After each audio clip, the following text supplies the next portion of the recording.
Electrical, plumbing, sanitary, home appliances, lighting എന്നിവയ്ക്കെല്ലാം attractive EMI ഓഫറിൽ 0% ഇൻട്രസ്റ്റോടുകൂടി നിങ്ങൾക്ക് ലഭിക്കുന്നതാണ്. ഇപ്പോൾ നിങ്ങൾക്ക് മനസ്സിലാവും ഞാൻ എന്തുകൊണ്ടാണ് മെൽക്കോ ചൂസ് ചെയ്തതെന്ന്. ഇനി നിങ്ങളും എന്നെ പോലെ മെൽക്കോയിൽ വിസിറ്റ് ചെയ്യൂ, നിങ്ങളുടെ ഡ്രീം ഹോം റിയാലിറ്റി ആക്കൂ. പാലിയേറ്റീവ് കെയർ ദിനത്തിന്റെ മലപ്പുറം ജില്ലാതല പരിപാടി പെരിന്തൽമണ്ണ ജില്ലാ ആശുപത്രിയിൽ വെച്ച് നടന്നു. ജില്ലാ പഞ്ചായത്ത് പ്രസിഡന്റ് MK റഫീഖ ഉദ്ഘാടനം നിർവഹിച്ചു. പാലിയേറ്റീവ് കെയർ ദിനത്തിന്റെ ഈ വർഷത്തെ ജില്ലാതല ഉദ്ഘാടനം പെരിന്തൽമണ്ണ ജില്ലാ ആശുപത്രിയിൽ വെച്ച് നടന്നു. പെരിന്തൽമണ്ണ നഗരസഭ ആരോഗ്യ standing committee chairperson advocate Shancy അധ്യക്ഷത വഹിച്ച പരിപാടി ജില്ലാ പഞ്ചായത്ത് പ്രസിഡന്റ് MK റഫീഖ ഉദ്ഘാടനം ചെയ്തു.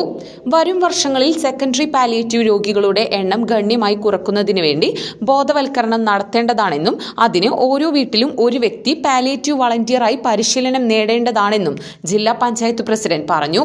അതിനുവേണ്ട എല്ലാവിധ പിന്തുണയും ജില്ലാ പഞ്ചായത്തിന്റെ ഭാഗത്തു നിന്നും ഉണ്ടാകുമെന്നും പ്രസിഡന്റ് അറിയിച്ചു.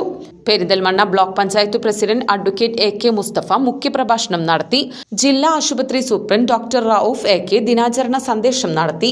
പരിപാടിയുടെ ഭാഗമായി ജില്ലാ ആശുപത്രി RMO doctor Deepak K Vyas, doctor Sharif Thennath, doctor Anu Varghese, secretary Abdul Rasheed, nursing superintendent Priya P, palliative ജില്ലാ coordinator Faisal Edakkara, PRO O Nitheesh, palliative നഴ്സുമാരായ ധന്യ, ശ്രീജ എന്നിവർ പങ്കെടുത്ത് സംസാരിച്ചു.